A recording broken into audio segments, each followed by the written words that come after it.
We are back with another video, and in this one we're going to be covering some of the new things that we got in the latest update. Before I go any further with this video, I would like to say something very important. If you do not tap that subscribe button, I will surely die. It also helps if you tap that notification button if you want to stay up to date with all of my content. Let's get right into this. The first place we're going to head over to is Mistcroft. There are some new things in here, but before I get to that, I want to show my new travel form. This is one of the new travel forms you can obtain from the doomed bosses, but I'll get into those in a moment. Now, I don't really care for this travel form because the wheels don't turn, so it's just this stagnant little thing that looks kind of weird. There would have been better options for travel forms. But anyways, there are a couple things I wanted to showcase in here. The first of which is these little cauldrons. You can summon Boodlecorn right here by using 500 candies. With 500 candies, you can then summon Boodlecorn. Now, there is a 5-minute, I believe there is a 5-minute timer, a 5 to 10 minute timer to reuse these. If a boss has already been spawned, you can't just back-to-back spawn. Over here, you have another cauldron. Oh, look, they've already got one cauldron already activated here, so I'll help take this thing down. So this is the Headless Horseman. This is where you can summon the Headless Horseman for 500 candies. Now, I believe they do still spawn anyways. I think they still randomly spawn. I don't know. And there's also another cauldron somewhere else. I don't really know where it is, but there are 3 cauldrons. Oh, there it is, right over here. This is the other one, the Lumberjacked.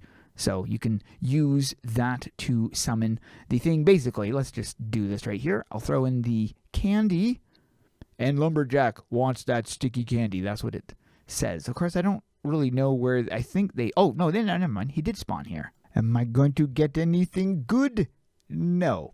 Now we have some drops from Lumberjacked. This is the first one, the Gnarled Tree. You've also got some Twisted Branches, which you can obtain from the Lumberjack. Then you've got a drop. There's more drops by the Headless Horseman. Now, after all the farming that I did in this location, I was only able to get one of the new house items, but there are more dropped by the Headless Horseman. This is the Tombstone of the Unnamed Horseman. And then right here, this is a drop from the Candy Boss, the new boss. I mean, the new boss that's in the new area. And this is what he drops, which is rather interesting, kind of a PNG image of a real candy with bones, which look like real bones too. So I'm pretty sure this is a real image because the texture on that looks a little too real.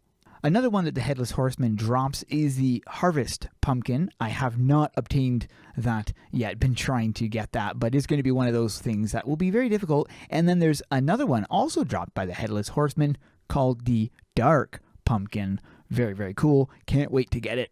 I have no idea if Boodlecorn drops anything or not. I'm pretty sure he does. I just don't know what the drops are. And then in the new area, in this street here, you do have the big boss that is going to spawn in video of him from yesterday. I already mentioned the candy thing that he dropped, but there is something that you might not have known he dropped, which is some golden candy pails. There's also a pumpkin pail that he drops as well, a golden version of that. Let's check out some more house item drops. Now, these are dropped by the doomed bosses. You've got this thing right here, the Doom Cannons statue. You've also got the Doomed Cannons stone statue. You've got the Doom Fury stone statue, and then the Doom Fury statue, which is this one. And then from the boss, this boss right here, this is the only other thing besides the Doom weapon that dropped. I haven't been able to get the travel form from that guy yet. He has the coolest travel form, which I'll showcase in a moment. But yeah, he looks really cool. Very, very awesome statue that's called the Doomed Korahane statue, if I'm saying that right. And then, of course, there is a Doomed Mordred statue. I believe there's also stone statue versions of these as well, but that looks really cool. And of course, a big tapestry in the background. Not a drop. You can get that for free just by playing through the storyline in the Isle of Titans. Okay, so there is a stoned version. This is the Korahane, or sorry, this is the Mordred one, but this one here has a texture glitch right now on mobile. And this is the new travel form. This is called the Flames of Disaster travel form. But yeah, this is the one I really, really want to get. Now, I think they've buffed the drop rate of the Doom weapons. And the reason I'm saying that is because I was able to obtain the Doom Cannon of Wrathful Vengeance in 3 kills. And prior to this, they seemed that you could never get them. They just seemed so low of a drop rate. But I was able to get it within 3 kills, so I'm pretty sure they are buffed. Now, I'm saying this also because the Doom Fury Cursed Blade of the Fallen dropped within 2 kills of killing the ninja. So maybe I just got extremely, extremely lucky, or maybe they actually did buff the drops. I think they did, though. I'm pretty sure they did. Now, I haven't actually checked out these things at all in combat because I literally just got them last night.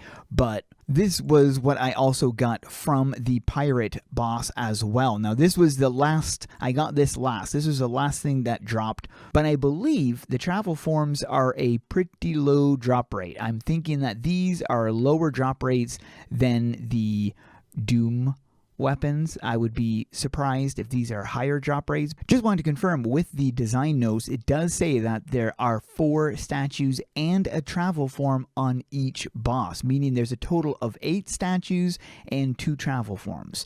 So those are on top of the Doom weapons as well.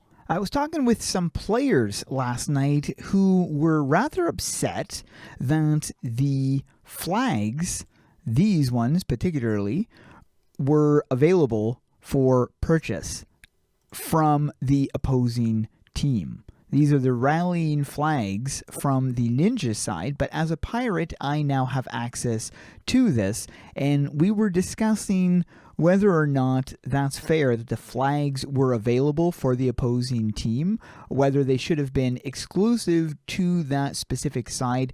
I would have to agree. I would say that the flags should have stayed exclusive to whatever side you picked, kind of like a punishment for not picking that side if you'd wanted the red flag or, something like that. So it does make a lot of sense. Specifically this one, which seemed more of the higher end type of thing. Now, it's only a house item, so it doesn't impact most of the players, but the select few that do, have their housing things and want the exclusive house items like stuff like this, it does make sense. What do you guys think about that? Let me know in the comments below.